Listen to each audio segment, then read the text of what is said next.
Shalom, Most High in Christ. Bless. Happy Sabbath to the 12 tribes of Israel. I'm Brother Raphael. To my right, Brother Benaniah. Tonight's topic is called, When the Lord Turned Again the Captivity of Zion, we were like them that dream. When the Lord turned again the captivity of Zion, we were like them that dream. You know, one of the old sayings is, life is like a dream. You know, when you think about it, y'all, I can honestly tell you, we are in a nightmare because we're in captivity.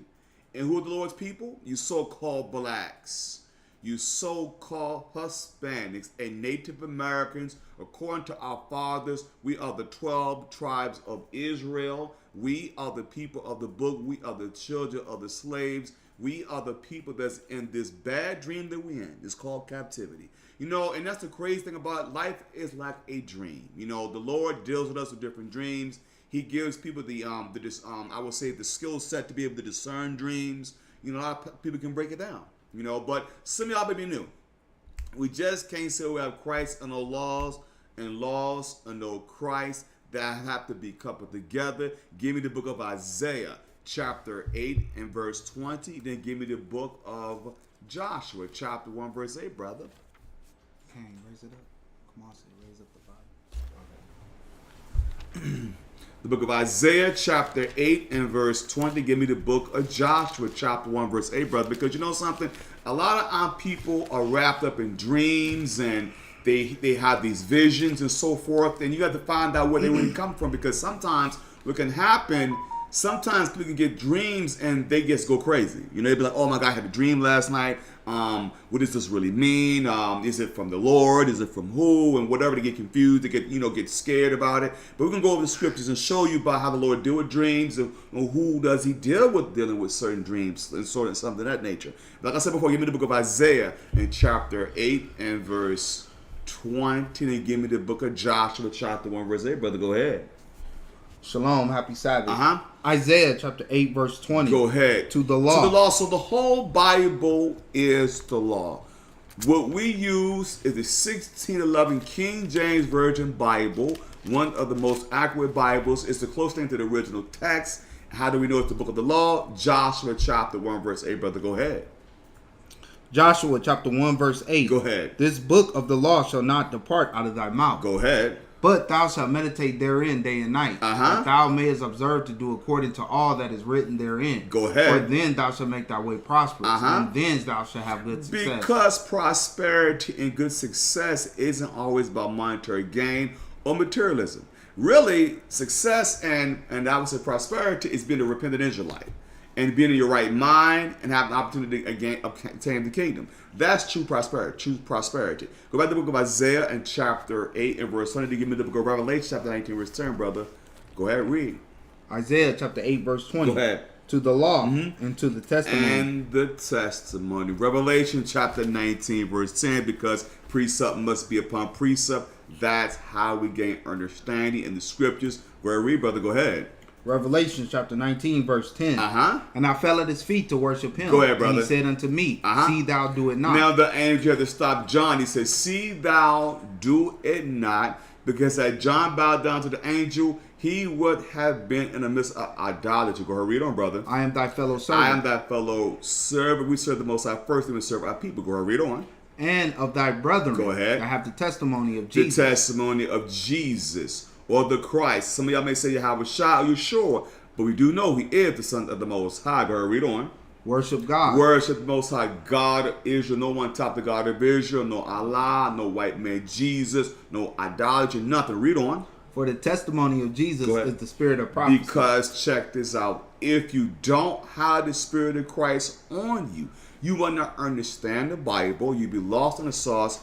Reading no comprehension at all with no understanding. Go back to the book of Isaiah and chapter 8 and verse 20 to give me the book of Proverbs chapter 6 verse 23 to find out what it's the like. Go read on. Isaiah chapter 8 verse 20. To the law and to the testimony. If they speak not according to this word, ahead, brother. It is because there is no light in them. Now, if your spiritual leader or your pastor Whoever they call, or what they call themselves. If they're not speaking precept upon precept, as the Bible is written, it says there is no light. And then Proverbs chapter 6, verse 23. Proverbs chapter 6, verse 23. Go ahead. For the commandment is a lamp, and the law is light. Go ahead. And reproofs of instruction are the way of life. Because reproof of instructions are the way of life.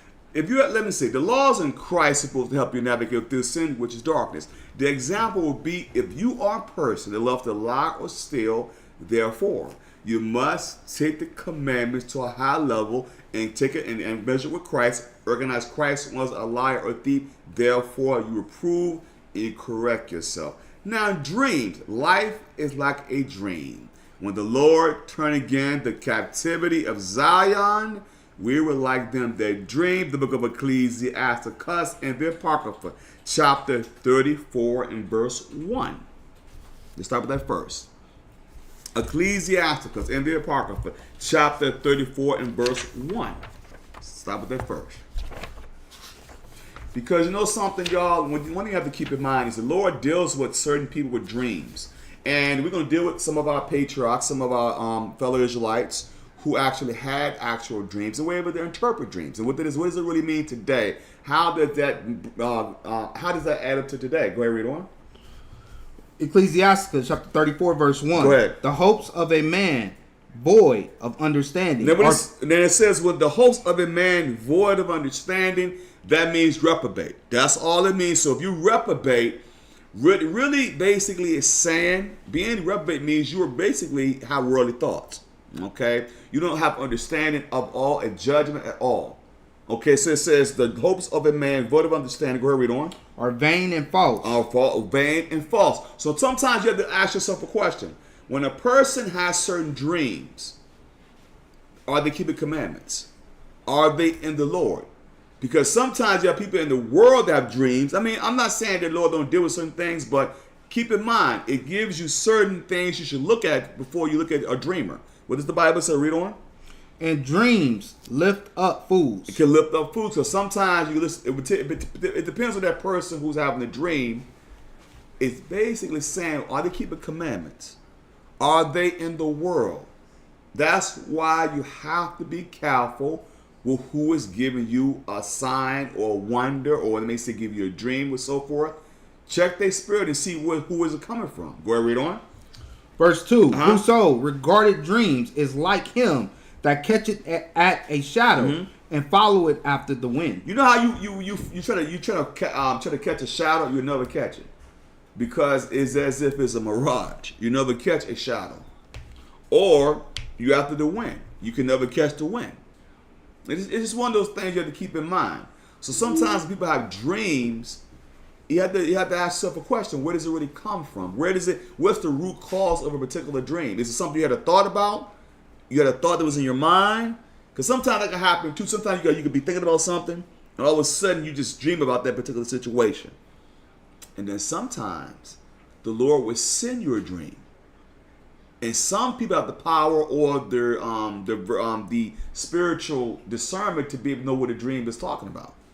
Some people have that type of skill set. Go ahead, read on. Read. Verse 3. The vision of dreams is the resemblance of one thing to another, even as the likeness of a face to a face. Now, the vision of dreams is the resemblance of one thing to another. Because sometimes you have a dream, and like I said before, you have a thought process. You may be dreaming about something, and sometimes it depends on what your spirit is dealing with too. Because let's say your spirit was dealing with lust. You may have a lustful dream because you may have a spirit you're dealing with. There's something in your spirit that constantly keep popping up in your mind. That's why to make sure you cleanse your spirit. Sometimes it's good to pray before you go to bed. Sometimes too, to make sure the Most High can help you with whatever spirit you're dealing with. Because sometimes you can hit those dreams can be coming from a different type of spirit. Where are we on? Verse 4. Of an unclean thing, what can be cleansed? And from that thing which is false, what truth can come? What truth can come. So you have to discern that. Like I said before, you have to check your spirit, make sure you're not struggling with something, and then sometimes a certain dream will be the most going to send your dream to actually be I want to call it a good dream. It could be a dream that's uplifting. That can show you, can give you a certain pathway. Because sometimes the Most High may send you a dream or a vision. Okay? Go read on. Go ahead. Verse 5. Divinations and soothsayings and dreams are vain. So divinations and soothsayings and dreams are vain, because most of those things come from Satan. You know, if you're dealing with soothsaying, dealing with different spirits, things that are of the Most High, those things are vain. And that's why you have to be able to discern that. That's why you have to check your spirit when you have certain dreams. Say, okay, let me make sure my spirit is right. Make sure I do a spiritual inventory and make sure I'm not in the midst of sin, or my thought process is of Satan. Go ahead, read on. Go ahead. And the heart fancieth as a woman's heart in travail. In travail. Go ahead, read on. Verse 6. If they be not sent from the Most High in thy visitation, set not thy heart upon them. See, so how do you do that? Once again, check your spirit and make sure. And the person that's telling you the dream, make sure they're Mr. Keep the Commandments. Because like I said before, because sometimes, and this is the verse, because here's the thing, verse 7 is the key. Go ahead, read on. Verse 7, for dreams have deceived many. You see, dreams have, for many, so it says, for dreams have deceived many. Especially if you're not keeping commandments. Somebody might tell you, okay, I had a dream about this, such and such. But you have to check that spirit. And sometimes you just can't just run with everything. Just make sure you have to examine it, you know, and just say, okay, you ask the Most High to clarify certain things for you. You know, because sometimes it depends on what you're going through. Okay, what the Bible says, read. And they have failed that put their trust in them. You can't put your trust in them, especially it depends on what type of dreams they are. Because if they dreams that's dealing, like I told you, I can give you an example, let's say lust, or let's say anger, whatever the case may be. Make sure your spirit is stable. Because if you have an unstable spirit, a lot of times you will have those type of dreams. You know, it depends. But you have to check your spirit, make sure you're not in the midst of sin, you're not struggling with something, and make sure your mindset is on the Most High. That's the most important thing. From there, give me Numbers, chapter 12, verse 5. Because the Lord says this. Numbers chapter 12, instead of verse 5. The Lord says this. Okay? Numbers chapter 12, and I want you to start at verse 5, brother. Numbers chapter 12, verse 5. And the Lord came down in the pillar of the cloud. Go ahead. And stood in the door of the tabernacle. And called Aaron and Miriam, and they both came forth. So if y'all don't know, it says, and the Lord came down in the pillar of the cloud, which was a chariot. The Lord has his chariot. He came down with his chariot and stood in the door of the tabernacle and called Aaron and Miriam, and they both came forth. Read on, read. Verse 6. And he said, hear now my words. If there be a prophet among you, I, the Lord, will make myself known unto him in a vision, and will speak unto him in a dream. So it says, verse 6 says, and he said, hear now my words. If there be a prophet among you, I, the Lord, will make myself known unto him in a vision, and will speak unto him in a dream. So most of the prophets, we're going to deal with some prophets, how he dealt with in a vision and a dream. Okay, and they were able to interpret dreams and understand what dreams meant. Read on, next verse. Verse 7. Yes. My servant Moses is not so, who is faithful in all mine house. So it says, my servant Moses is not so. So he didn't deal with Moses with dreams. That's why Moses was on a high level. Moses was on a very high level. I just keep it at that. That's why he dealt with Moses differently than the other prophets. Moses was a prophet. He was a prophet. But he said certain prophets he dealt with specifically in dreams and visions. But Moses, the prophet, he didn't deal with Moses with visions and dreams. He dealt with Moses differently. Read on. Verse 8. With him will I speak mouth to mouth. Even apparently, and not in dark speeches. And the similitude of the Lord shall he behold. Wherefore then were ye not afraid to speak against my servant Moses? Well, he was basically, what the Lord was basically telling Miriam and telling Aaron, because they were murmuring and complaining against Moses. They said, listen, I deal with Moses differently. So he's special.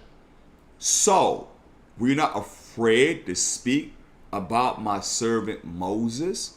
So that's why the Lord had to check them and say, listen, you're speaking against my servant. I deal with Moses different than any other prophet. Then, I can say deal with other prophets and dreams and visions.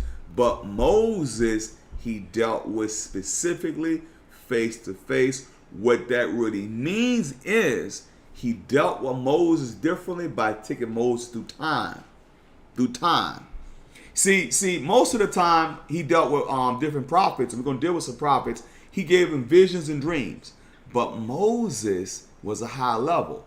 He took Moses time travel. Took Moses to show Moses all the deep, visions and deep, I would say wisdom. I say it that way, because like I always love to say when we did the class on Moses, how was he able to write Genesis? How was he able to write those different books when he was born in Exodus?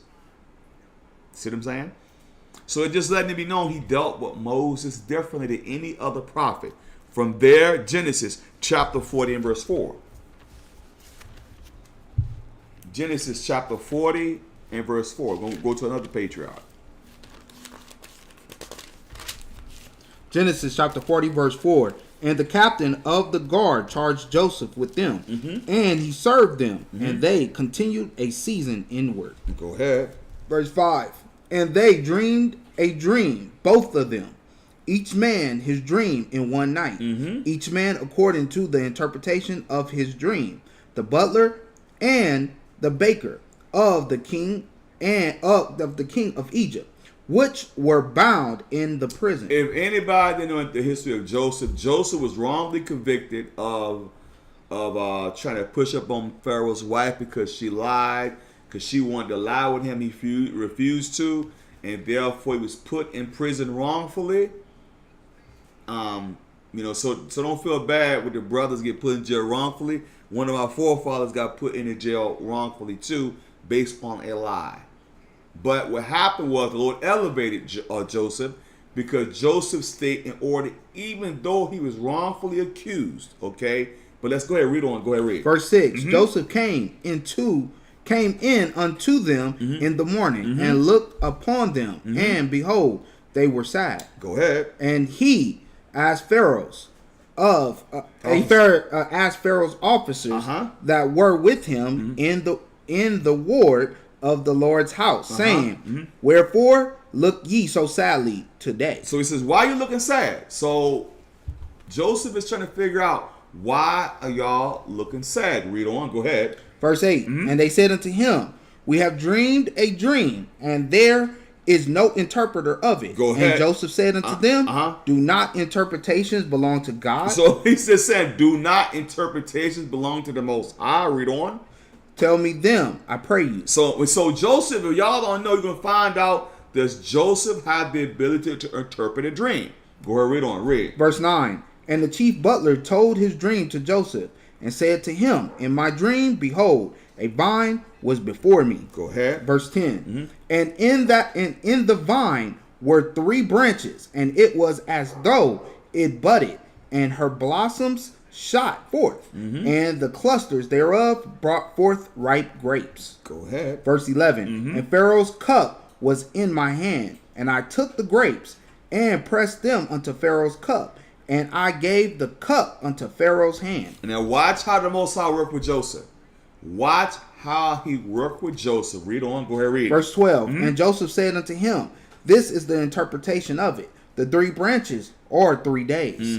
Verse 13. Yet within 3 days shall Pharaoh lift up thine head, and restore thee unto thy place, and thou shalt deliver Pharaoh's cup into his hand. Go ahead. After the former manner when thou wast his butler. Go ahead. Verse 14. But think on me when it shall be well with thee, and show kindness, I pray thee, unto me, and make mention of me unto Pharaoh, and bring me out of this house. It says, so make mention of me into Pharaoh, because he wanted to get elevated. Go ahead, read on. Verse 15.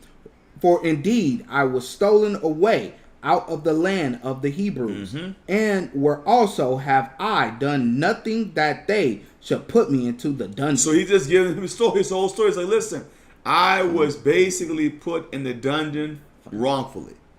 Wrongfully. Go ahead, read on. Verse 16. When the chief baker saw that the interpretation was good, he said unto Joseph, I also was in my dream, and behold, I had 3 white baskets on my head. Verse 17. And in the uppermost basket there was of all manner of baked meats for Pharaoh. And the birds did eat them out of the basket upon my head. Go ahead. Verse 18. And Joseph answered and said, this is the interpretation thereof. The 3 baskets are 3 days. Verse 19. Yet within 3 days shall Pharaoh lift up thy head from off thee, and shall hang thee on a tree, and the birds shall eat thy flesh from off thee. Verse 20. And it came to pass the 3rd day, which was Pharaoh's birthday, Go ahead. that he made a feast unto all his servants. That should show you right there who had birthdays too. So not just in Job, but this book can show you also other nations, even the Greeks, were celebrating birthdays. So it's letting it be known that the other nations, such as this time right here, is the Egyptian Pharaoh. He celebrated his birthday with a feast. So we can't follow the ways of the heathen. Go ahead, read on. And he lifted up the head of the chief butler and of the chief baker among his servants. Verse 21. And he restored the chief butler unto his butlership again, and he gave the cup into Pharaoh's hand. Verse 22. But he hanged the chief baker, and Joseph had interpreted to them. Verse 23. Yet did not the chief butler remember Joseph, but forgot him. But what it's going to show you is the Most High put the spirit on Joseph to be able to decipher the dream, because there are other wise men. That's why I keep getting these Egyptologists people as well. Why couldn't their chief men or their scientists, whatever, come up to interpret their dream? Because if they had so much knowledge, why did they have to go to an Israelite to have an interpretation of the dream? Because the Most High had to give Joseph the understanding with that dream, the interpretation. That's how you know the Most High don't deal with no other nations like that. I remember one time, I don't know if y'all know this so-called Nostradamus. Remember Nostradamus? I don't know if anyone know that. It was a program, I want to say it was like maybe back in the 80s. I guess I'm telling my age now. It was called The Man Who Saw Tomorrow. And what they would do, they would have Nostradamus, and they would have it was a type of I don't know if it was a myth or whatever. Well, the movie started off with these men digging up his grave, took his skull and poured some whatever wine and drank it to gain his prophecies, whatever. And I always used to say to myself back then, I said, okay, what prophecy is he talking about? You know, and I always love to go back to the scriptures and show, well, who is Nostradamus? Where is this coming from? You know, but it's called The Man Who Saw Tomorrow, and they interpreted all these different prophecies that he said this would happen, the Kennedy assassination, Hitler, all the different things he was supposed to basically have this type of interpretation. But it's funny because he talks about the Antichrist, right? Even in that movie. And it's amazing that he talks about the Antichrist. He's wearing a turban on his head, whatever. And he's supposed to be Antichrist. Well, we know Antichrist only means a system, not a particular entity. So that's how you know that's off too. So it's like, that's why you have to be very careful. That's why if the Lord didn't send it, you can't believe in that nonsense. You know? Jump to Genesis chapter 41, verse 9 now. Let's go to that different. Go ahead and read. Stay in Genesis chapter 41, verse 9. Genesis chapter 41, verse 9. Then spake the chief butler unto Pharaoh, saying, I do remember thy faults this day. Pharaoh was wroth with his servants, and put me inward in the captains of the guard's house. Go ahead. Both me and the chief baker. And when we dreamed a dream in one night, I and he, we dreamed each man according to the interpretation of his dream. Verse 12. And there was there with us a young man in Hebrew, servant to the captain of the guard. And we told him, and he interpreted to us our dreams. To each man according to his dream, he did interpret. Verse 13. And it came to pass, as he interpreted to us, so it was. Me he restored unto my office, and he hanged. Verse 14. Then Pharaoh sent and called Joseph, and they brought him hastily out of the dungeon. And he shaved himself and changed his raiment, and came unto Pharaoh. And Pharaoh said unto Joseph, I have dreamed a dream, and there is none that can interpret it. So wait a minute. So the Pharaoh said he dreamed a dream, and there's no wise men in Egypt to interpret the dream. Where you Egyptologists at? Where are these brothers that have the knowledge at? Because go ahead. They sleep. Because what blows my mind is Pharaoh will be equivalent to the president of the United States today. So he's asking an Israelite to interpret the dream. Where are their scientists, whatever you want to call them? Where are they at? Where are they? Magicians. Right. Where are they? Why is he called on Joseph? Is the reason why. Read on. Go ahead, read. And I heard saying of thee that thou canst understand a dream to interpret it. Go ahead. Verse 16. And Joseph answered Pharaoh, saying, It is not in me. God shall give Pharaoh an answer of peace. So what did Joseph do here? What did he show? What spirit did Joseph show when he made that statement? I'm gonna see who's thinking. What spirit did he show? Because he made a statement. He said, Joseph answered Pharaoh, saying, It is not in me. God shall give Pharaoh an answer of peace.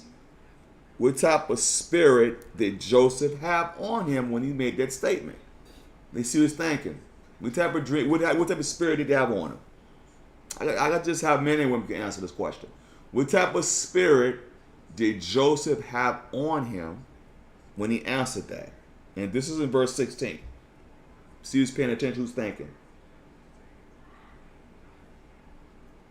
There you go, humility. You got it. Because he humbled himself. He didn't say it was him, even though the Lord used him to interpret the dream. He had humility. Go ahead, read on. Verse 17. And Pharaoh said unto Joseph, In my dream, behold, I stood upon the bank of the river. Go ahead. And behold, there came up out of the river seven kind. Fat fleshed, and well favored. And they fed in a meadow. Go ahead. Verse 19. And behold, seven other kind came up after them, poor and very ill favored, and lean flesh, such as I never saw in all the land of Egypt for badness. Go ahead. Verse 20. And the lean and the ill favored kind did eat up the first seven fat kind. If people don't understand, if you read this whole story, all the Lord is showing Joseph to show Pharaoh is going to be 7 years of famine. It's only showing me just because he's giving them the interpretation, giving them a similitude of the dream. And that's why Joseph is going to be highly favored after this. Go ahead, read on. Go ahead, read. Verse 21. And when they had eaten them up, it could not be known that they had eaten them up. Go ahead. But they were still ill favored. Go ahead. As at the beginning. So I awoke. Go ahead, read. Verse 22. And I saw in my dream, and behold, 7 ears came up in one stalk, full and good. Go ahead. Verse 23. And behold, 7 ears withered then, and blasted with the east wind sprung up after them. And the thin ears devoured the 7 good ears. And I told this unto the magicians, but there was none that could declare it to me. Oh, so he told to the magicians, which were the scientists back then. Okay, you so-called Egyptologists. So Pharaoh told his dream to the magicians, who was supposed to be elevated in knowledge, and they couldn't interpret it. There's a reason for that, right? Go read on. Go ahead. Verse 25. And Joseph said unto Pharaoh, the dream of Pharaoh is one. God has showed Pharaoh what is about to do. Verse 26. The 7 good kind are 7 years. See, obviously, so the 7 good kind are the 7 good years. He's giving him an interpretation. Read on. And the 7 good years are 7 years. The dream is one. Go ahead. Verse 27. And the 7 thin and ill-favored kind that came up after them are 7 years. And the 7 empty ears blasted with the east wind shall be 7 years of famine. So 7 years of famine. So he's showing him the interpretation. The 7 good is going to be what? The good kind. The other kind is going to be the 7 years of famine. Go ahead, read on.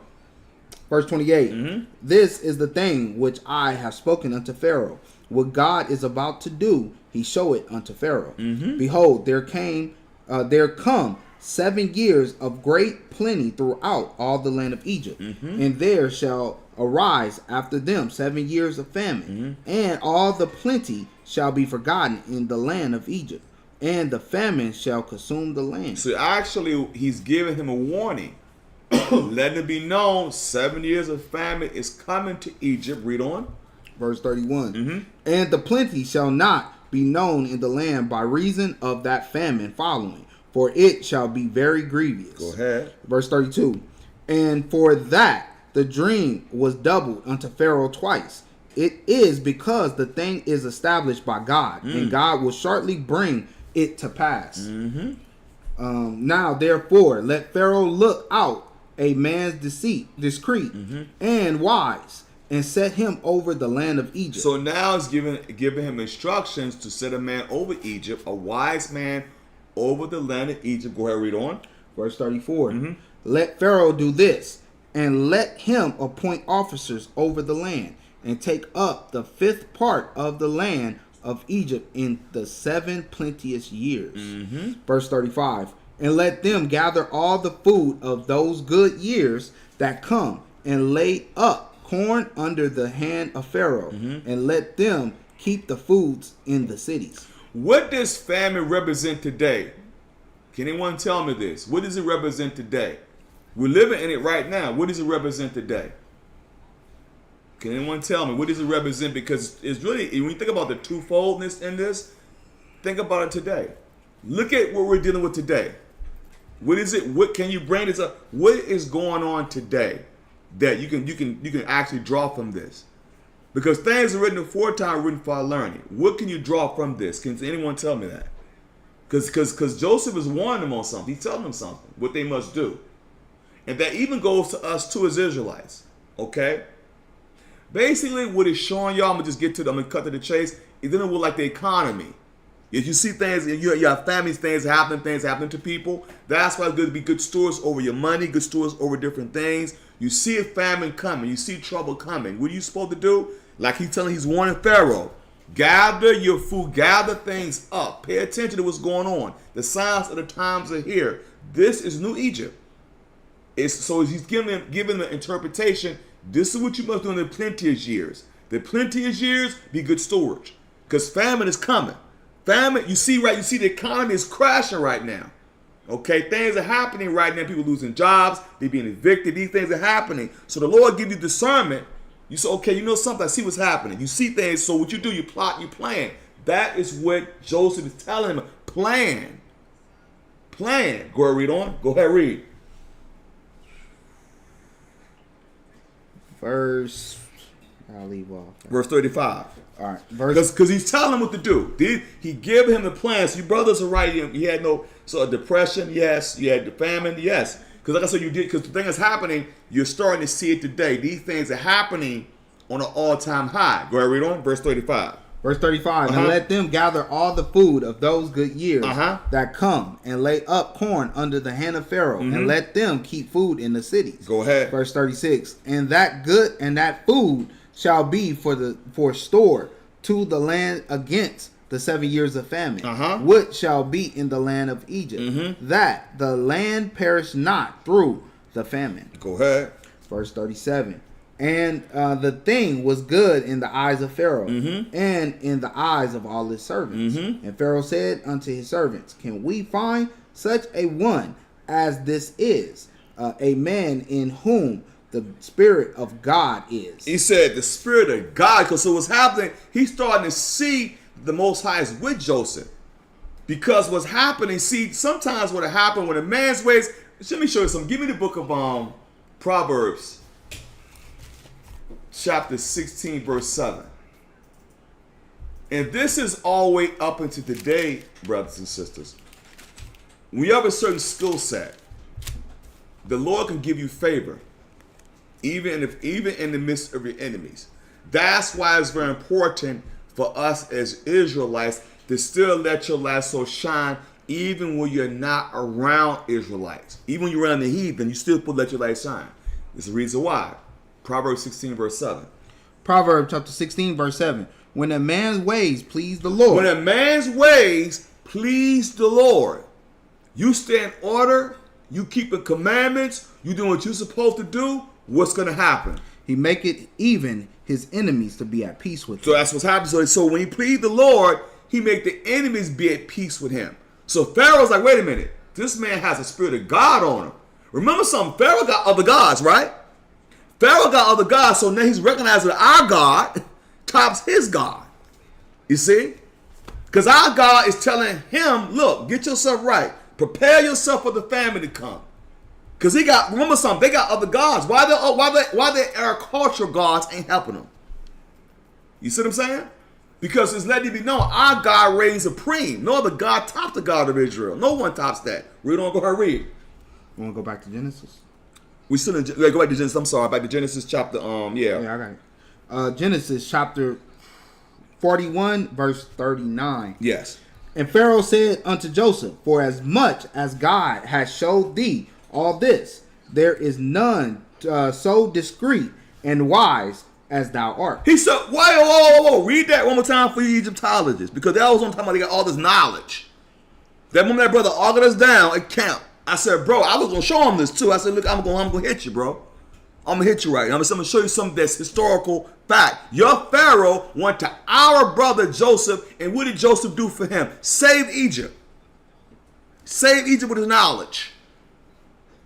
He didn't want to hear that, though. He was too busy yelling and screaming. I said, look, man, just calm down. Let's deal with some facts right here. I'm going to show you some facts. Okay, what the Bible? Read that verse one more time. Verse 39. And Pharaoh said unto Joseph, for as much as God has showed thee all this, there is none so discreet and wise as thou art. Oh, so now he's actually been humbled. He's saying there's no other wise man but you. Go ahead, reading verse 40. Verse 40. Thou shalt be over my house, and according unto thy word shall all my people be ruled. Only in the throne will I be greater than thou. Let's find out what happened. Hold on, give me Psalms chapter 75 verse 6. Let's find out what's happening here. Because it's saying he said, thou shalt be over my house, and according to thy word shall all my people be ruled. Only in the throne will I be greater than thou. In other words, he made Joseph second in command in Egypt.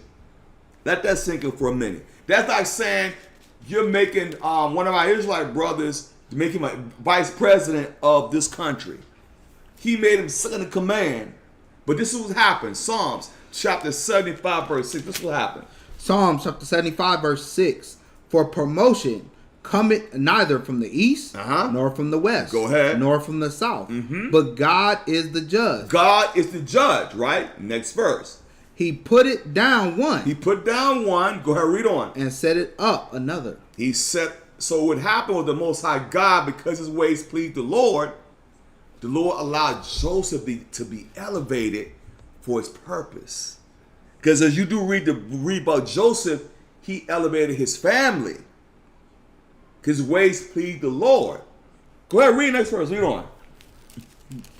You want me to go back to Genesis? Genesis chapter, back to Genesis. Genesis chapter 41, verse 41. Yes. And Pharaoh said unto Joseph, see, I have...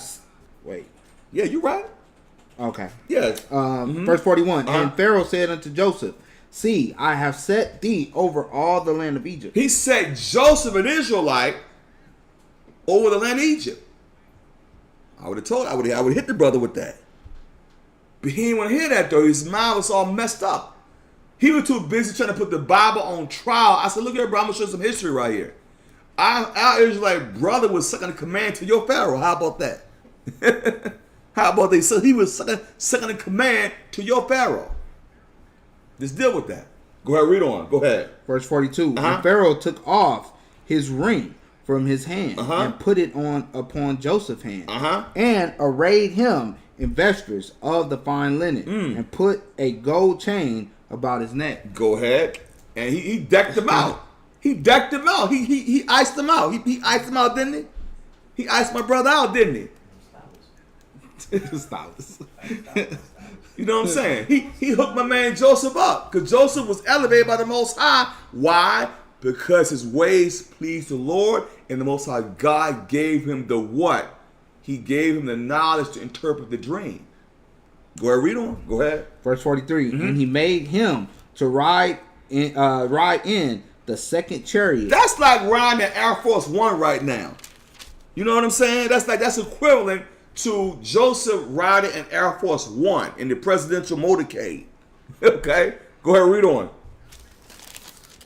And he made him to ride in second chariot, which he had.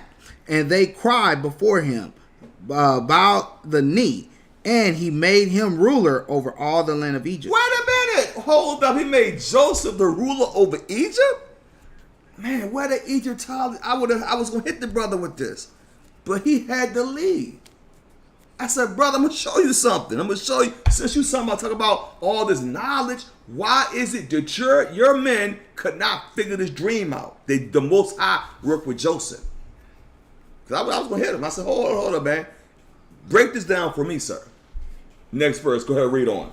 Verse 44. And Pharaoh said unto Joseph, I am Pharaoh, and without thee shall no man lift up his hand or foot in all the land of Egypt. So basically, when his ways pleased the Lord elevated Joseph because he gave him the interpretation of the dream. That's a beautiful thing. Because the Most High, and you notice something, y'all, he dealt with Joseph. Joseph was humbled because he was in prison wrongfully. The Most High took him from the outhouse to the penthouse. Okay? That's why it doesn't take nothing for the Most High to make you rich, to elevate you. You just have to stay the course, and you have to stay humble, because anything can happen, the Most High God can elevate you, even in this nasty captivity. And the thing about it is, Joseph used his power. If anyone read about Joseph, he used his power to elevate his brothers. And that's the same thing we must do. So that's how you get elevated. That's how the Most High elevate you in whatever field you're in. You have knowledge, men and women. You're supposed to take the opportunity to elevate your people. Not do a bunch of lip service, talking about, oh, I'm going to do this, I'm going to do that. Don't do anything. That's why Most High God allowed Joseph to be elevated, because he understood Joseph's heart. Joseph's heart was on his nation. That's why he was able to be elevated. From there, 1 Kings, chapter 3, verse 5. Goes another patriarch. 1 Kings, chapter 3, and verse 5.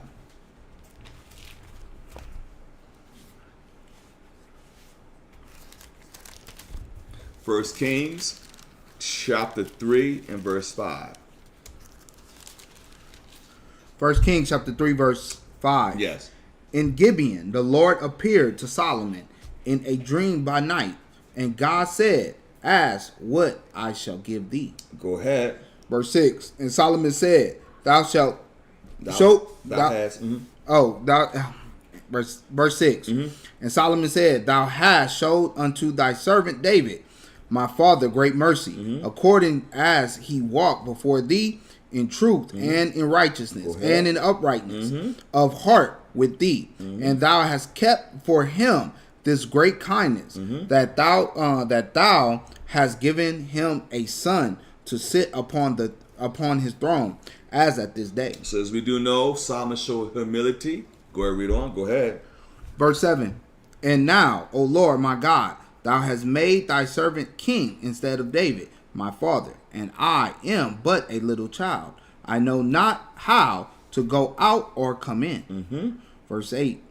And thy servant is in the midst of thy people, which thou hast said thou hast chosen, a great people that cannot be numbered nor counted for multitude. So as we do know, I know I hit this in a couple of classes before, what Solomon is showing is he's showing humility, and he also is showing the fact that he wants the Most High God to guide him, to give him understanding, again, understand the heart to govern the people.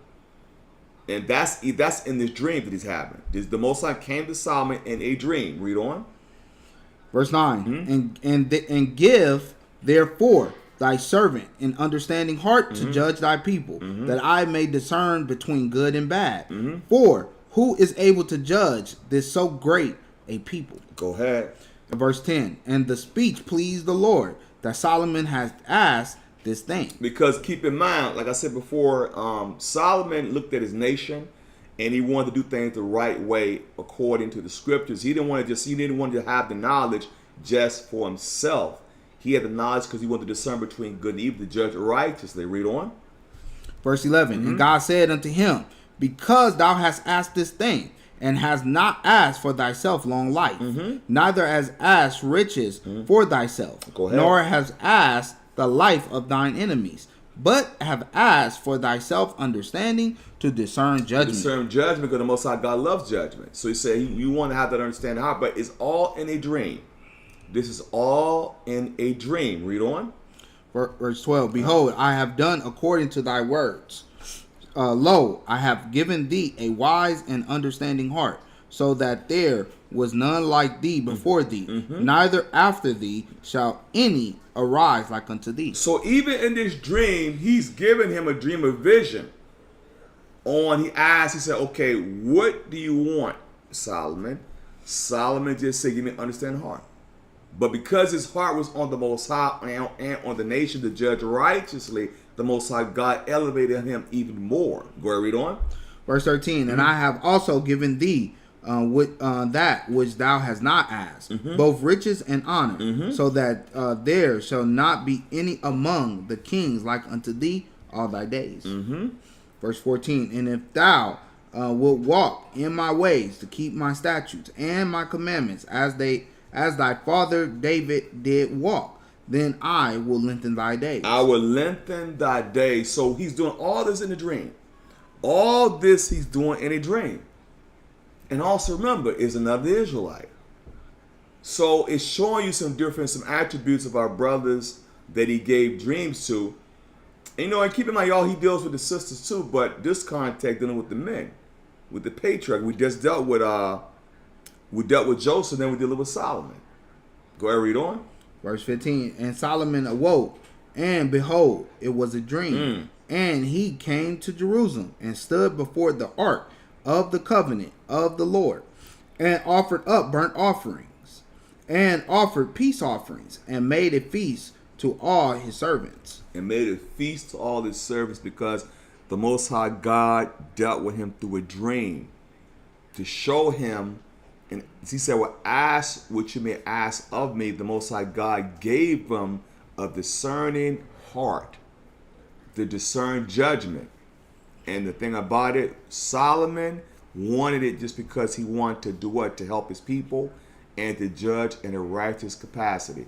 Therefore, the Most High God elevated him and gave him what he didn't ask for. But the most key element is he appeared to him in a dream. And keep in mind, y'all, the Lord appeared to him in a dream because he was being obedient anyway. So that's the most important thing. Let's go to the book of Daniel, chapter 2, verse 1. Let's go to another patriarch. Daniel.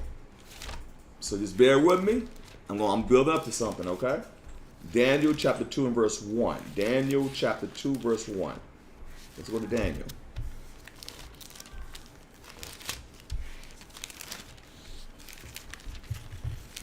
Daniel chapter 2 and verse 1. Daniel chapter 2 verse 1. Where's it at? All right. Daniel chapter 2 verse 1. And in the second year of the reign of Nebuchadnezzar, Nebuchadnezzar dreamed dreams, wherewith the spirit was troubled, and his sleep break from him. Verse 2. And the king commanded to call the magicians and the astrologers and the sorcerers and the Chaldeans for to show the king his dreams. So they came and stood before the king. Now hold up. Now just to give y'all some context of this, Nebuchadnezzar and the Babylonians are the Cushites today. They'd be a modern day, I want to say Ethiopians. That's what they would be. The Chaldeans would be the elite sect. It'd be the elite of that nation. So you have another dark-skinned nation. You have the Egyptians with dark-skinned nation, and you have the Chaldeans. The Chaldeans or the Babylonians. They are Cushites. Okay, they'd be the modern day we call Ethiopians today. The Chaldeans are the elite sect. So they're the elite. They're the elite class of the Babylonians. I want to make that clear to y'all. Okay, go inside. So you're dealing with another African nation, so-called African nation, that's being what? That's being over our people in captivity. That's what Daniel was in, the Babylonian captivity. Go ahead, read on. Verse 3. And the king said unto them, I have dreamed a dream, and my spirit was troubled to know the dream. Go ahead. Verse 4. Then spake the Chaldeans to the king in Sarat, O king, live forever. Tell my servants the dream, and we will show the interpretation. So he's going to the Chaldeans. So Nebuchadnezzar going to his elite to find out about this dream. Go ahead, read on. Verse 5. The king answered and said to the Chaldeans, the thing is gone from me. If ye will not make known unto me the dream with the interpretation thereof, ye shall be cut in pieces, and your house shall be made a dunghill. Could you imagine that type of pressure on you? These elites supposed to be the scholars. They're the wise men of the Chaldeans, and he's telling me to listen. If you can't interpret this dream, I'm gonna cut your behind up in pieces and destroy your houses. That's some serious pressure to have on you to be able to interpret the dream. Go ahead, read on. Verse 6. But if ye show the dream and the interpretation thereof, ye shall receive of me gifts and rewards and great honor. Therefore, show me the dream and the interpretation thereof. Go ahead. Verse 7. And they answered again and said, let the king tell his servants the dream, and we will show the interpretation of it. Even if you got to lie. Verse 8. The king answered and said, I know of a certainty that ye will gain the time, because you see the thing is gone from me. Verse 9. But if you will not if you will not make known unto me the dream, there is but one decree for you, for ye have prepared lying and corruption words to speak before me. You just said it. He said, now let it be known. If you're lying to me, it's gonna be a problem. You know, so he's saying, because he said, if you be corrupt and you lie, show a false vision, whatever the case may be, it's gonna be a problem. Go ahead, read on. Till the time be changed. Therefore tell me the dream, and I will show I will know that ye can show me the interpretation thereof. Go ahead. Verse 10. The Chaldeans answered before the king and said, there is not a man upon the earth that can show the king's matter. Wait a minute. They say it's not a man upon the earth. Let that sink in for a minute. They're basically telling the king, we can't find a man on the earth to interpret these dreams. Go ahead, read on.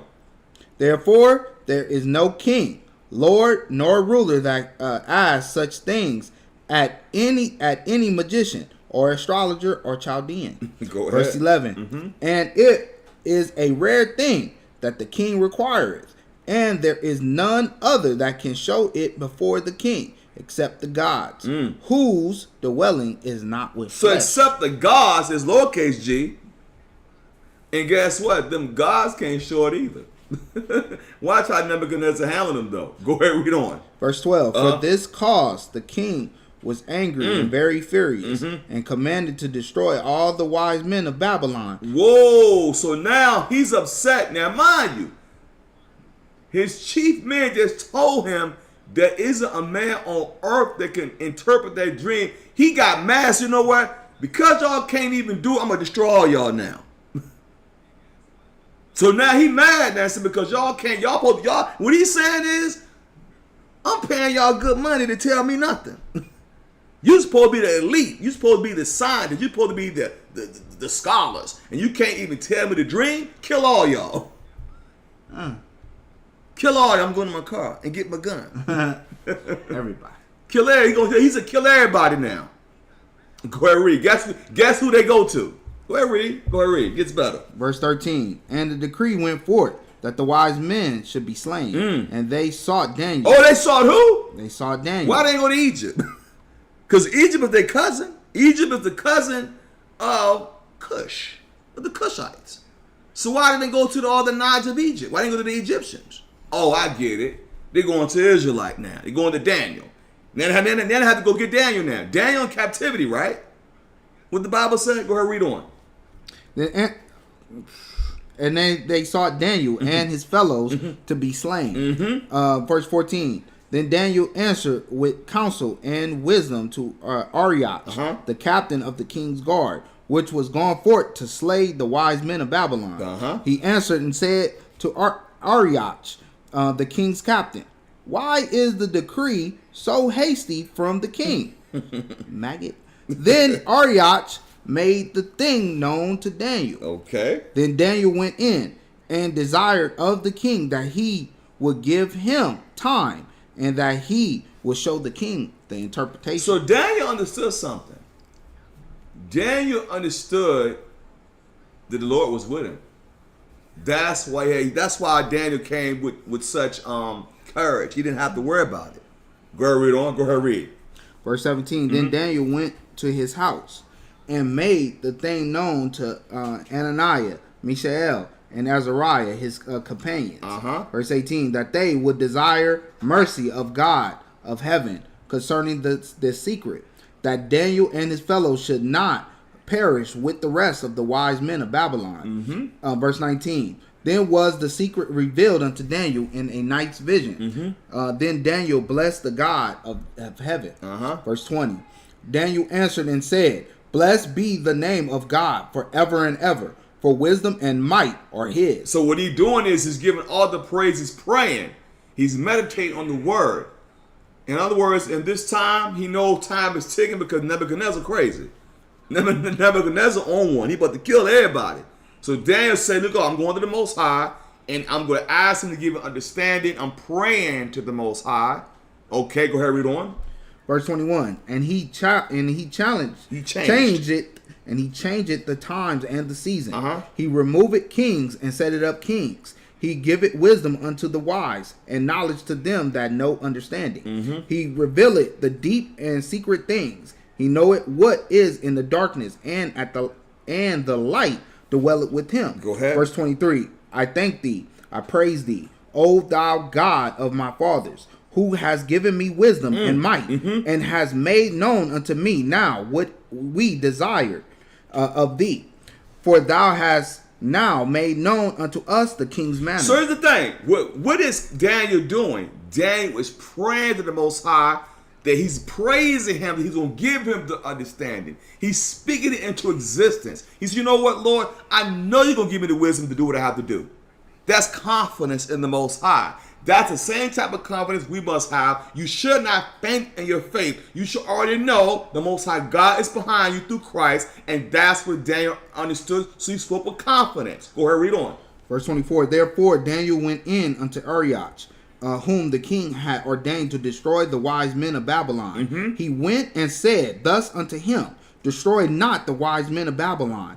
Bring me in before the king, and I will show unto the king the interpretation. They better be glad that the Lord working with Daniel. Because if the Lord wasn't working with Daniel, they would be in trouble. Seriously. Go ahead, read on. Verse 25. Then Arioch brought in Daniel before the king in haste, and said thus unto him, I have found a man of the captives of Judah that will make known unto the king the interpretation. Then the king answered and said to Daniel, whose name was Belteshazzar. Forgot about that. Belteshazzar, art thou able to make known unto me the dream which I have seen? and the interpretation thereof. Verse 27.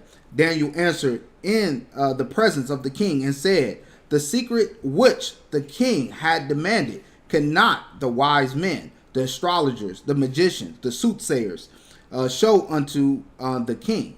But there is a God in heaven that revealeth secrets and make it known to the king Nebuchadnezzar what shall be in the latter days. Thy dream and the visions of thy head upon thy bed are these. Verse 29. As for thee, O king, thy thoughts came into my mind upon thy bed, which should come to pass hereafter. And he that revealeth secrets make it known to thee, which shall come to pass. Go ahead. Verse 30. But as for me, this secret is not revealed to me for any wisdom that I have more than any living, but for their sakes that shall make known the interpretation to the king, and thou mightest know the thoughts of thy heart. Let's skip all the way down to verse 36. That's 36. Let's find out what we're talking about. Jump to verse 36. Verse 36. This is the dream, and we will tell the interpretation thereof before the king. Verse 37. Thou, O king, art a king of kings, for the God of heaven had given thee a kingdom, power, and strength, and glory. I want you to start writing this down. Verse 38. Verse 38. And verse 38. And wheresoever the children of men dwell, the beasts of the field and the fowls of the heaven had he given unto thine hand, and had made thee ruler over them all. Thou art this head of gold. The head of gold is the Medes. So write this, verse 38. Write down the head of gold and with the Medes right here. Okay, write this down. This is the interpretation. This is actually real. This is really dealing with the Medes. So remember the Medes and the Persians during this time, he's telling him the way the kingdoms are set up.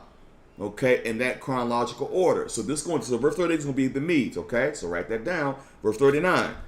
Verse 39. After these shall arise another kingdom inferior to thee, and another third kingdom of brass, which shall bear rule over all the earth. That's going to be Greece. Verse 39 is going to be Greece. Okay, it says, and after thee shall arise another kingdom inferior to thee, and another third kingdom of brass, which shall bear rule over all the earth. How do we know that? When you go to First Maccabees, it's going to show you what Alexander did when he came in. The Macedonian. He came in, they became tributaries to him. When you read in Maccabees, and we go to dedication, it's going to show you how this man came and conquered the Persians, whatever came in, and he took their land, and that's when he ran over Greece, right? Okay, you had the Persian, you had the Persian Medes, and you had the Greeks, okay? Verse 40. Verse 40. And the fourth kingdom shall be strong as iron, for as much as iron breaketh in pieces, and subdueth all things, and as iron breaketh all things, shall it break in pieces and bruise. This is wrong. So verse 40 is wrong. Remember, because all Rome did, all Greece did was fuse in Rome. That's why they called it the Greco-Roman Empire. That's why you had the Sadducees who kept the Greek customs. They kept the Greek customs, and the Pharisees was Rome. It's a political sect, basically. So verse 40, read it again. Verse 40 was what? Verse 40, and the fourth kingdom shall be strong as iron. So when he says it should be strong as iron, that means their military might. That's all it means. Shall be strong as iron. Okay, go ahead, read on. For as much as iron breaketh in pieces, and subdueth all things. Go ahead. And as iron that breaketh all these, shall it break in pieces and bruise. When it says break in pieces and bruise, it means Rome did fall. In 193 AD, Septimius Severus came in, and that's why it's a bruise. That's why I said bruised, okay? That's all it meant, it bruised. But it came back in the Renaissance period in the 1400s. It came back, the rebirth. Rome came back after they were subdued in 193 AD, Septimius Severus. And he was an Israelite at that time, all right? Because they never tell you how Rome fell, but that's what happened. Okay, go ahead, read on. Verse 41. And whereas thou sawest the feet and toes, part of potter's clay, and part of iron, the kingdom shall be divided, but there shall be in it of the strength of iron. For as much as thou sawest the iron mixed with miry clay. When he says miry clay, y'all, it'd be like today. The miry clay would be politics. I call it politics. Everybody have an ideology. All the different things going on. So when you go to Habakkuk 2 and 5, you can precept that to show you what it is. Even today, everybody talking about the election. They were about that. It's all over the news. So the miry clay would be what they call democracy. It'd be all the different things that are going over today. All right? Hope y'all understand. Go ahead, verse 43. No, verse 42. I'm sorry. 42. And as the toes of the feet were part of iron and part of clay, so the kingdom shall be partly strong and partly broken. It should be partly strong. How? Military might. Strong military might, because this place has strong military. Because really, Rome and America is really almost the same thing. Because Rome really is America's extension of Rome. All right? But it's partly broken. Why? Because you're dealing with these politics. Because everybody have an ideology. Everybody. That's why this place is going to be partly strong and partly broken. Go ahead, read on. Verse 43. Verse 43. Mm-hmm. And whereas thou sawest iron mixed with miry clay, they shall mingle themselves with the seed of men. How that happens called the melting pot. Should mix themselves with the seed of men. That's what's happening today. It's called the melting pot. Everybody has an ideology. That's why he said this place basically the melting pot. Okay, read on. But they shall not cleave one to another, even as iron is not mixed with miry clay. Not mixed with clay. Mixed with clay. So if the iron is mixed with miry clay, and that's what Daniel was showing you, the future tense of these kingdoms. That's what Daniel was showing you. So Daniel's showing you, he's giving you an order about these kingdoms, showing Nebuchadnezzar. Nebuchadnezzar ain't really happy about it, but he's showing it to him. And then, as you do know, the last captivity, we know after this, what we call America, go to verse 44 now. Because after all these things happen, this is what's going to happen after the fact. Verse 44. Verse 44. And in the days of these kings shall the God of heaven set up a kingdom, which shall never be destroyed, and the kingdom shall not be left to other people, but it shall break in pieces and consume all these kingdoms, and it shall stand forever. Because as we do know, Esau the end of the world, and Jacob is the beginning of it that followeth. It was that need to be known as the kingdom is going to be for the Israelites. After that captivity, we're in the toes of this man's rulership right now. Because like I told you, all the Greco-Roman Empire is really an extension of America. That's all it really is. They had the same ideologies, the same politics. All these things are still happening. So after this is showing you, after this captivity, we are the toes of it. After this captivity, then you will have the Israelites going to rule after the fact. They hate to hear that, but it's going to happen. Whether they want to believe it or not. Okay? Stay in Daniel, chapter 5, verse 17 now. Daniel chapter 5, verse 17. Then Daniel answered and said before the king, let thy gifts be to thyself, and give thy rewards to another. Yet I will read the writing up unto the king, and make known to him the interpretation. Verse 18. O thou king, the most high God gave Nebuchadnezzar thy father a kingdom, and majesty, and glory, and honor. Go ahead. And for the majesty that he gave him, all people, nations, and languages trembled and feared before him. Doesn't it seem familiar? It's patterned. That's how you know America is still patterned after ancient Babylon. Because these things are still happening today. Go ahead, read on. That's why they call it the Babylon the Great mystery, Babylon the Great. Because America is patterned after ancient Babylon. Rome, Greece, and Egypt. Okay, that's how you know. So he took a little bit from each one of those kingdoms and became what they know today as America. Go ahead, read on. Whom he would he slew, and whom he would he kept alive, and whom he would he set up, and whom he would he put down. Go ahead. It's a tongue twister. The big time. Verse 20. But when his heart was lifted up, and his mind hardened in pride, he was deposed from his kingly throne, and they took his glory from him. Verse 21, and he was driven from the sons of men, and his heart was made like the beast, and his dwelling was with the wild asses. Jump to verse 25 for time's sake. Let's get to the point. Because I mean, if I keep going down, I know people probably going to fall asleep on me. You go fall asleep. I can keep going with this, but jump to verse 25. Let's get to the point. Verse 25. And this is the writing that was written. Many, tekel, uprising. Verse 26. This is the interpretation of the thing. Many. God had numbered thy kingdom and finished it. Tekel, thou art weighed in the balances and art found wanting. Peres, thy kingdom is divided and given to the Medes and the Persians. Verse 29. Then commended Belteshazzar, and they clothed Daniel with scarlet and put a chain of gold about his neck and made a proclamation concerning him that he should be the third ruler in the kingdom. So now another brother got raised up because the Most High God put the Spirit upon him to interpret the dreams, and therefore he was elevated as well. You see how the Most High works? The Most High worked through the dreams, but he elevated these men. Okay? You know, you had Joseph, you had Daniel, you had Solomon. They were elevated through the dreams, right? Go ahead, read on. Verse 29, verse 30.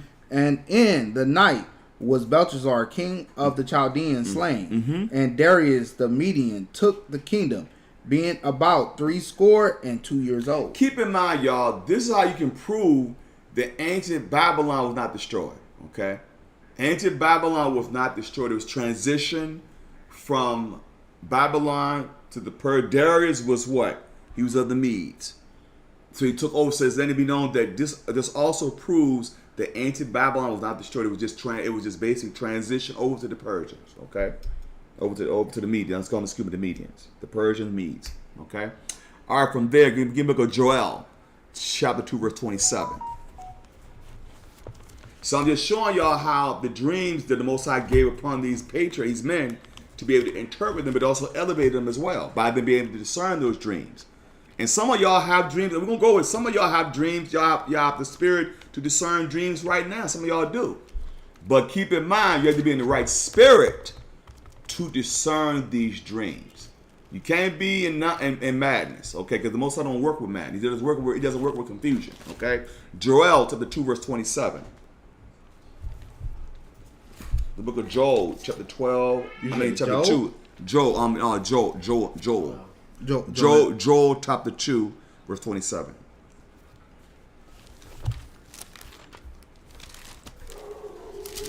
Because this Joel chapter 2, verse 27.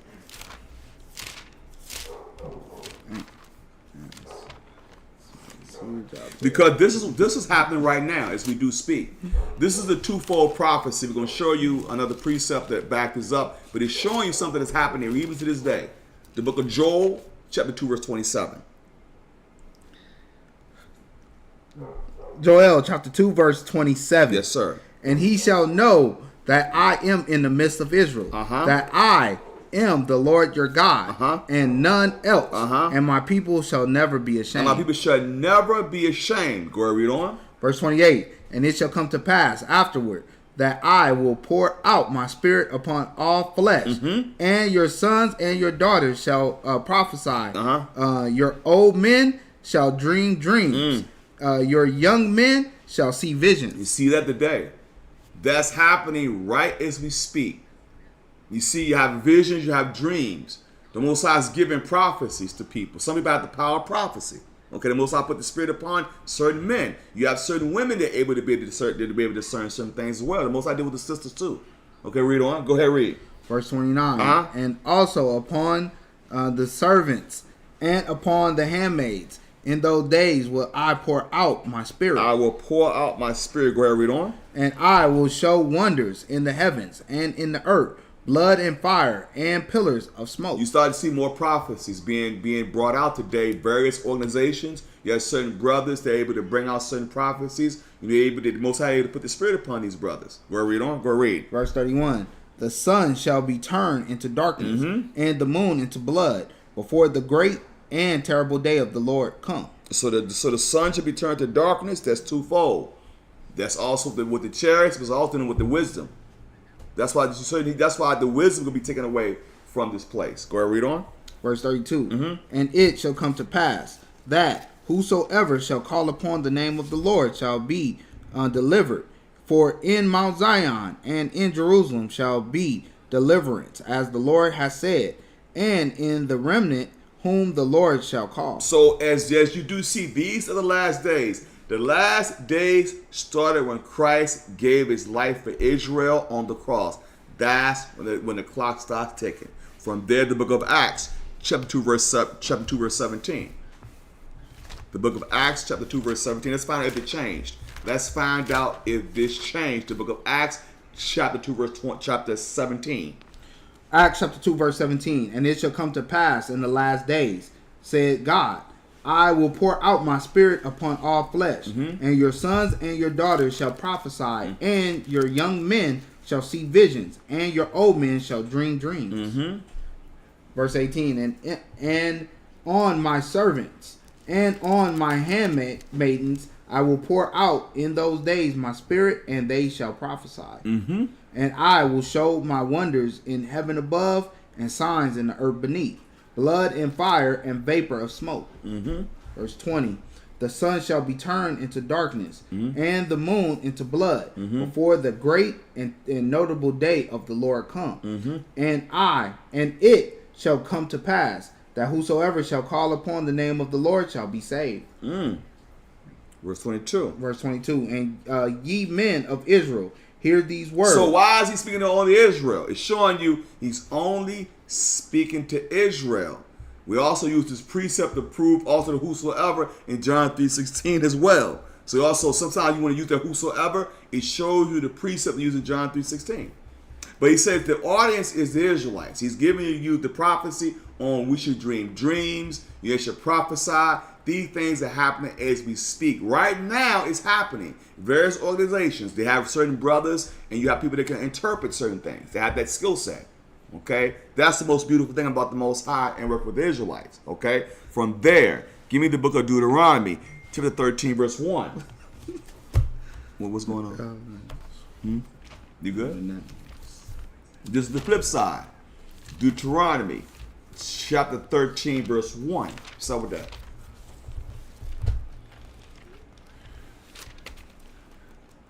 Deuteronomy chapter 13, verse 1. Because sometimes, y'all, this happens right here. We hit this before, but this happens too. Sometimes our dreams ain't good dreams. I promise you that. Go ahead, Deuteronomy chapter 13, verse 1. Deuteronomy chapter 13, verse 1. If there arise among you a prophet or a dreamer of dreams, and giveth thee a sign or a wonder, and the sign or wonder come to pass, whereof he spake unto thee, saying, let us go after other gods, which thou hast not known, and let us serve them. This also shows y'all this goes into what we call faith healings. Sometimes the Most High God will allow these fake pastors to heal you and see if you're going to follow those false gods. He's saying he's going to prove you and see. That's why he said, if they become a dreamer of dreams, and the sign want to come to pass, where he's speaking to these saying, let us go after other gods. What that means is it goes into white man Jesus and following other religions. That's what it means, serving other gods. Go ahead, read on. Verse 3. Thou shalt not hearken unto the words of that prophet or that dreamer of dreams. For the Lord your God proveth you to know whether ye love the Lord your God with all your heart and with all your soul. Go ahead. Verse 4. Ye shall walk after the Lord your God, and fear him, and keep his commandments, and obey his voice, and ye shall serve him, and cleave unto him. Because what the Lord is doing, let's say you do run across a so-called false prophet.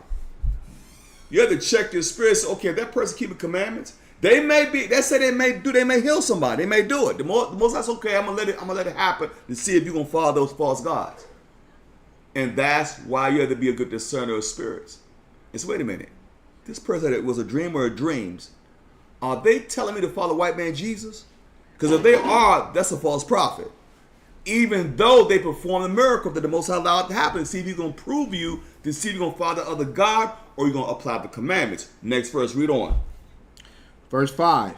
And that prophet or that dreamer of dreams shall be put to death because he has spoken to turn you away from the Lord your God, which brought you out of the land of Egypt and redeemed you out of the house of bondage, to thrust thee out of the way which the Lord thy God commanded thee to walk in. So shalt thou put the evil away from the midst of thee. Because some people use this for Martin Luther King, you can.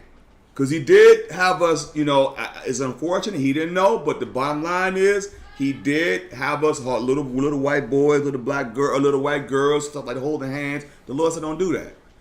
But the Lord allowed him to get put to death for that, because here's the thing: you pushing what? You pushing all nations, and that's not what the Most High says. You see, that's what we keep telling you. But you have to be able to discern spirits and find out if that spirit is of God. And how do you do that? To find out if they are applying the commandments. That's how you able to discern who's real and who's false. Because that person you don't keep commandments or don't keep feast days, don't wear fringes, that's a false prophet. Simple as that. Because they're telling you to break the commandments. Once they do that, you got to go. Because you can't follow that nonsense. If you follow that, you're going to be at fault because you're following it. That's why the Lord said he's going to prove you to see if you're going to follow him. If the Bible is written, you're going to follow that false prophet. That their dreamer dreams. See what I'm saying? Well, you gotta look at who's, like you said, who's dreaming the dream. Now, if you know the person that's dreaming the dream is not following thus say it, right? Right. And he tells you the dream that he has, and it's all glorious and all these things, but you got to sit back and examine and say, well, wait, if you listen to that dream real well, that's not what that dream is saying. A lot of the times, the Most High is not going to deceive and say, well, you're going to be good because of this dream. A lot of times when you hear people's dreams, I just heard a coworker's dream. And without telling her, like, the actual factuals of it, when I heard it, I said, well, I know you're not keeping commandments. So this dream is pointing this certain way. It's not pointing good. So when you are looking at your dream, you have to realize what the Most High is trying to tell you. If you can't figure out why you're trying to tell you, that's why we're reading that, hey, I can't even figure it out. You're trying to go to somebody else to figure it out. But if you go to somebody else that's just as wicked, you're not going to find out that dream.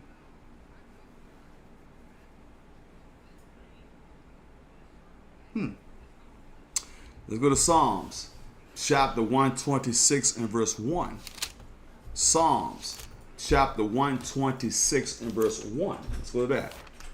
This right here is the ultimate dream right here.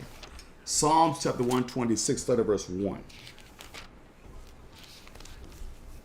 This is the ultimate dream. Let's look at this for a second. Psalms chapter 126, start at verse 1.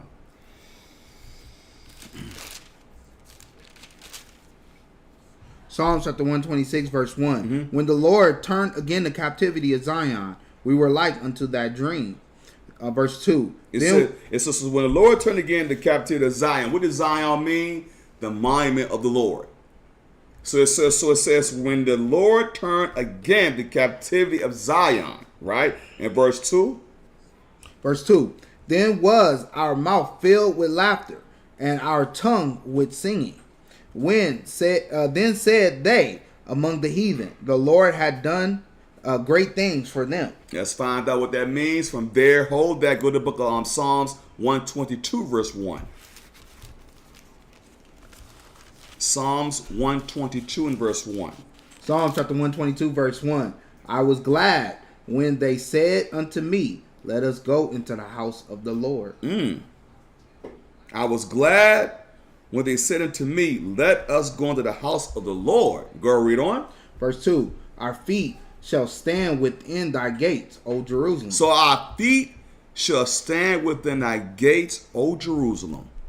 Let's find out what gate that is. Go to verse 3 now.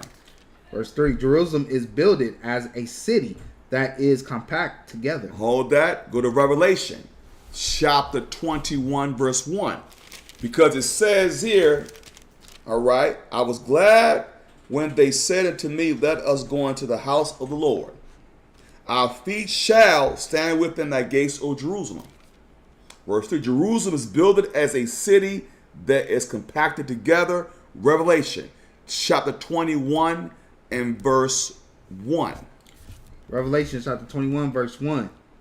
And I saw a new heaven and a new earth, for the first heaven and the first earth were passed away. And there was no more sea. Go ahead. And I, John, saw the holy city, New Jerusalem, coming down from God out of heaven, prepared as a bride adorned for her husband. So what it's saying is that the kingdom or New Jerusalem going to look so majestic, it's going to look as if it came from heaven. Now, it's not actually descending. It's going to be builded by the heathen, of course. It's going to be so immaculate. It's going to be as if it came from heaven. Go ahead, read on. Verse 2. And I, John, saw the holy city, New Jerusalem, coming down from God out of heaven, prepared as a bride adorned for her husband. So now you recognize this is showing you that this go back to the book of Psalms, chapter 122. And I want you to go read verse 1 through 3 again. Psalm chapter 122 verse 1. I was glad when they said unto me, let us go into the house of the Lord. Our feet shall stand within thy gates, O Jerusalem. Jerusalem is builded as a city that is compact together. So it's showing you that it's talking about New Jerusalem. This is the kingdom. Okay, this is the kingdom it's talking about. Go back to Psalms. Matter of fact, the gates. Go back to Revelation chapter 21 verse 10. Because it says something about the gates. The gates and I forgot the gate, and also within in Psalms 122 verse 2. What gates is it talking about? Because it says our feet shall stand within thy gates. What gates is it talking about? Revelation chapter 21 verse 10. Then go back to Psalms 126, okay?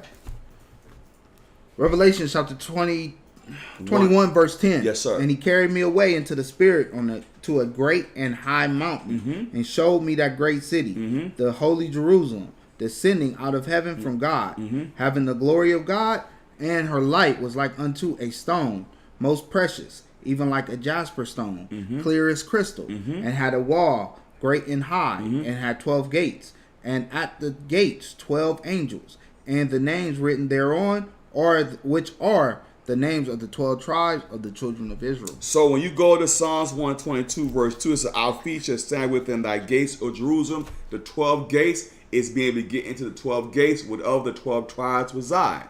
Okay? Now go back to Psalms chapter 126 verse 2 now. Psalm chapter 126 verse 2. Then was our mouth filled with laughter, and our tongue was singing.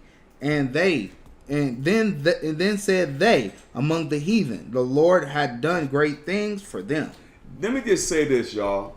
What this scripture is saying is these captivities that we're in, when we get the kingdom, if we get it, this is gonna be like a bad dream. We're gonna laugh at this like, wait a minute, you mean to tell me we let these heathen ruled over us like we gonna laugh like, wait a minute, are you kidding me? You mean to tell me like these Edomites or these other nations ruled over us? And they're nothing but this? Hold that. Give me a look at 2nd Ezra, chapter 6, verse 56 for a second. This is why we laughing like, wait a minute, this is like a dream. Like, wait a minute. We're gonna be in the kingdom like laughing like, wait a minute. You mean to tell me that these heathen had us in captivity? This could be like a dream. Like where we're living now is like an actual dream. Give me 2nd Ezra, chapter 6, verse 56. This is the reason why we're going to laugh at it. 2nd Ezra, chapter 6, verse 56. As for the other people, which also come of Adam, thou hast said that they are nothing, but like unto spittle, and hast likened the abundance of them unto a drop that falleth from a vessel. And now, O Lord, behold, these heathen which have ever been reputed as nothing have begun to be lords over us, and to devour us. But verse 58. But we, thy people, whom thou hast called thy firstborn, thy only begotten, and thy fervent lover, are given unto their hands. Verse 59. If the world now be made for our sakes, why do we not possess an inheritance with the world? How long shall this endure? Go back to Psalms 126, verse 2 again. Now you can see why we're laughing. Like, wait a minute. So these heathen been reputed as nothing or ruling over, where they were actually ruling over us. This is like a dream, like a nightmare. Like, wait a minute, are you kidding me? You mean to tell me these heathen? Go to verse 2 again? Like laugh, like, wait a minute, are you serious? This is like a dream. Go ahead, read on. Psalm chapter 126, verse 2. Then was our mouth filled with laughter, and our tongue with singing. Then said they among the heathen, the Lord had done great things for them. The Lord had done great things. Now jump to verse 3. Verse 3. The Lord had done great things for us, whereof we are glad. We are glad because now we have the kingdom. But the thing about it is we're laughing like, wait, this is like a dream. Life is like a dream. Like these captivities look like a bad dream to us. You get the kingdom, you're like, wait a minute, you mean to tell me now the Babylonians, all these people has in captivity? Us? Because we're going to be mighty. We're going to be mighty in the kingdom. Go to the book of Job, chapter 8, verse 19. It's like a dream. Like, wait a minute, are you kidding me? This is like a dream. Like, we actually were in captivity? That's the way this is going to be, like a dream, like a bad dream. That's the way it's going to be. Okay? Job, chapter 8, verse 19.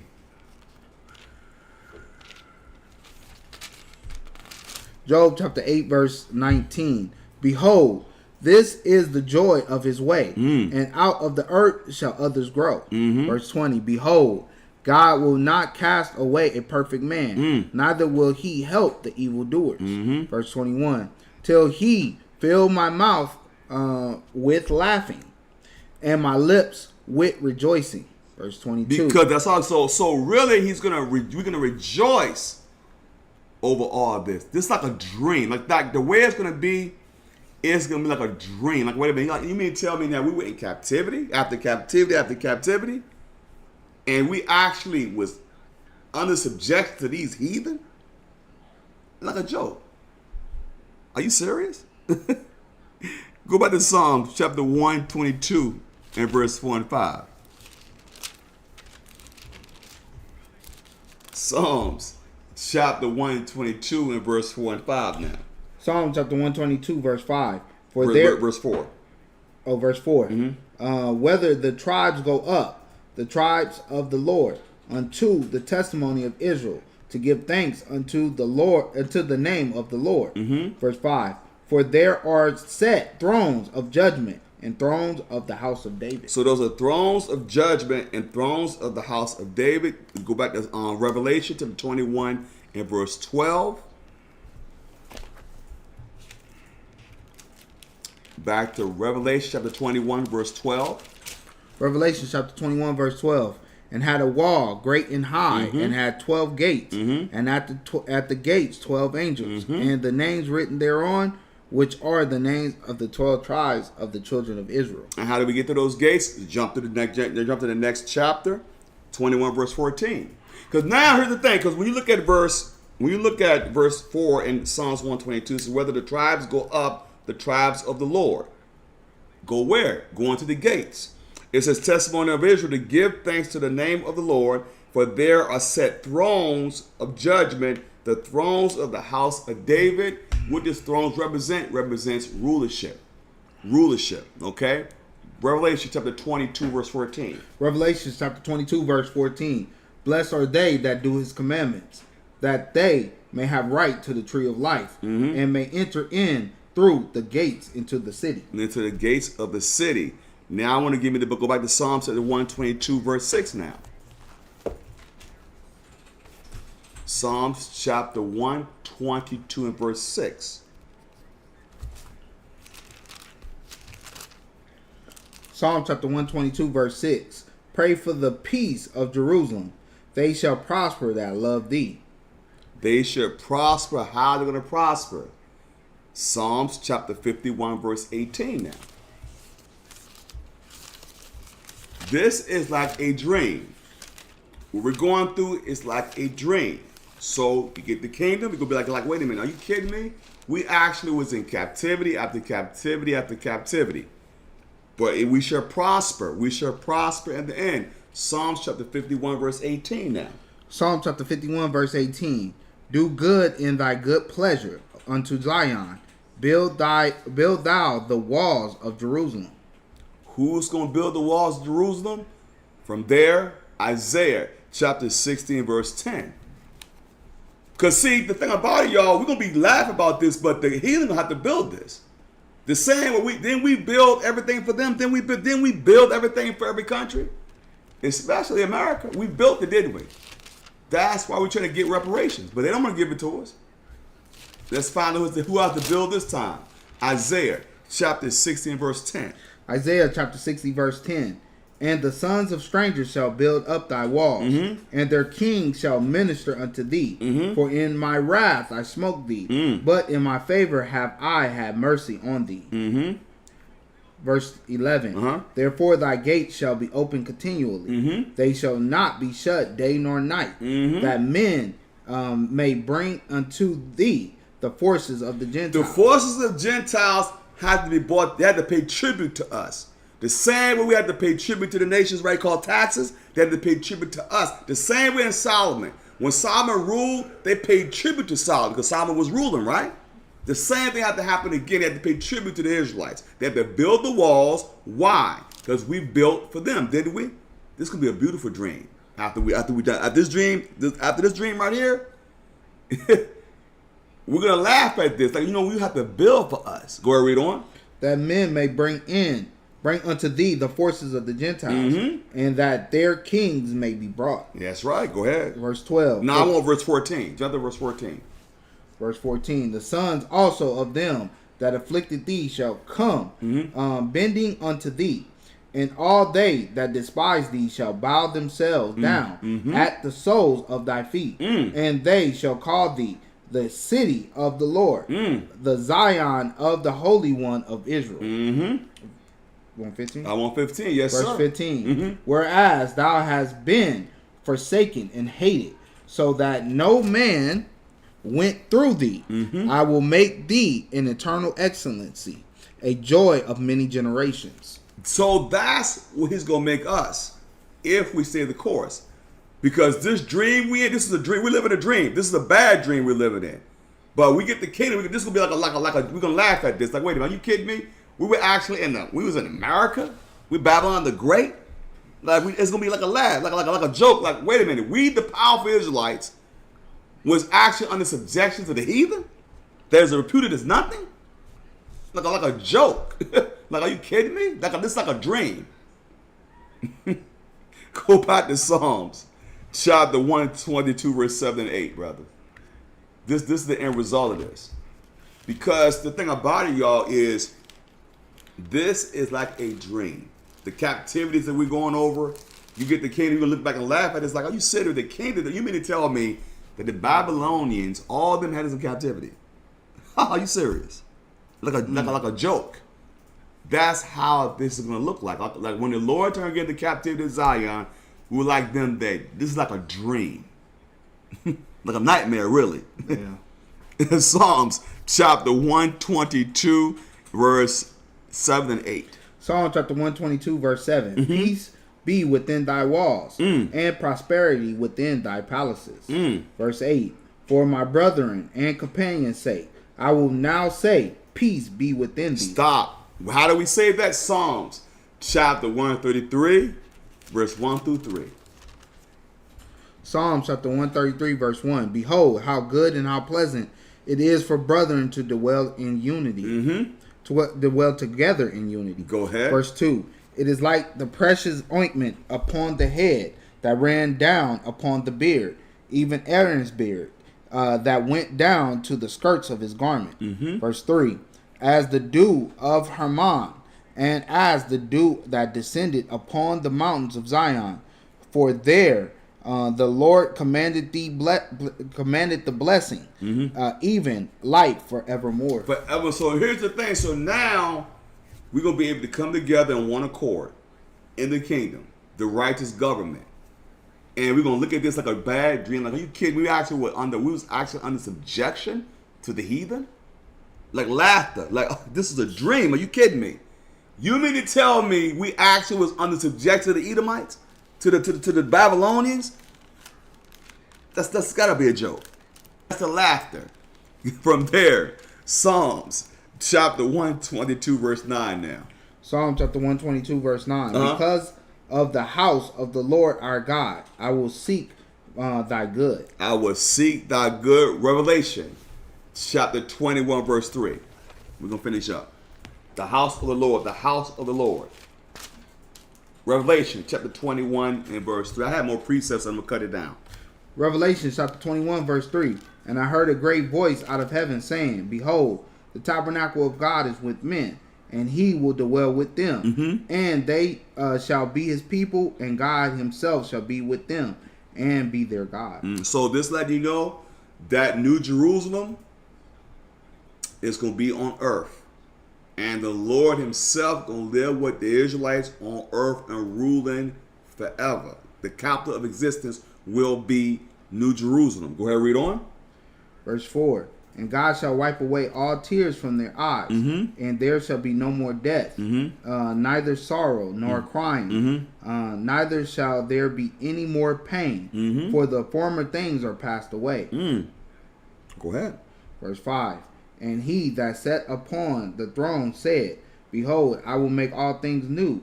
And he said unto me, Write, for these words are true and faithful. These words are true and faithful. Some of y'all chats are frozen. That's crazy. Yeah, you had to refresh your screen. Go ahead, read on. We're almost done. Go ahead, read on. Verse 6. And he said unto me, It is done. I am Alpha and Omega, the beginning and the end. I will give unto him that is athirst at the fountain of water of life freely. Water of life freely. Go ahead, read on. Next verse. Verse 7. He that overcometh shall inherit all things, and I will be his God, and he shall be my son. This is the thing, y'all. The way this class is summed up is this. This is going to be like a dream. When if we fortunate enough to get the kingdom, Lord's will, we're going to be, our mouth can be filled with laughter. Are you kidding me? This is like a dream. Like, you mean to tell me we actually was in captivity to these heathen that's reputed as nothing, like spittle, like a joke? That's the way this is going to be. This will be as if this was a bad dream, and then we're going to wake up like, oh, we in the kingdom. 1 Peter, I'm going to cut this short, chapter 2, verse 21. 1 Peter chapter 2, verse 21. Go ahead. For even hereunto were ye called. It's no coincidence, y'all, that you was called to this marvelous truth. All praise. Go ahead, read on. Because Christ also suffered for us. Go ahead, read. Leaving us an example, that ye shall follow his steps. Go ahead. Who did no sin, neither was guile found in his mouth. Go ahead. Who, when he was reviled not again. When he suffered, he threatened not, but committed himself to him that judgeth righteously. He committed himself to the righteous Father, the omnipotent one. That's who he committed himself to. The book of Acts, chapter 5, verse 29. The book of Acts, chapter 5 and verse 29. Go ahead. Then Peter and the other apostles answered and said, We ought to obey God rather than men. We ought to obey God rather than men. Listen, it's been a pleasure to share this word with y'all. Listen, we want to give the Most High in Christ all the praise and glory for giving us the privilege to share this word with y'all. Pray y'all was edified. May the Most High in Christ bless you all. Listen, we'll give a shout out to the other elders, the bishops, the priests, the deacons, the counselors, the women out there doing the great work. Y'all keep the great works, everybody. Listen, keep pushing this truth to the apocalypse. It's been a pleasure. And look, listen, become a saint. Come join the force. Come join the family, because family is the foundation of the nation. That's the most important thing, because the harvest is great, but the labors are few. Also, please help your alms. Please help your donations, because the donations are greatly needed. We thank you for your donations, whoever gave. Thank you very much. We really appreciate it. It's going to go to the ministry to do the great works of the Most High. It's most importantly for the people. Why? Because the people are very important. Like I said before, y'all, family is the foundation of the nation. Listen, may the Most High in Christ bless you all. Y'all stay strong on your day of rest. Get some rest. I know I need to get me some. But it's been a beautiful time to be able to share this word with y'all. And stay strong, everybody, because the devil is busy. But guess what? The Most High Christ is busy too. Once again, Brother Raphael to my right. Brother Benaniah. Until next time, we'll say Shalom. Chapter 11, verse 1. I say this, has God cast away his people? Has God cast away his people? You so-called blacks and Hispanics, the Israelites, have God cast away his people? Read, God forbid! meaning no. God has not cast away the Israelites. Read. For I also am an Israelite. Paul said, I also am an Israelite. That's the New Testament. Read. Of the seed of Abraham. Of the tribe of Benjamin. God has not cast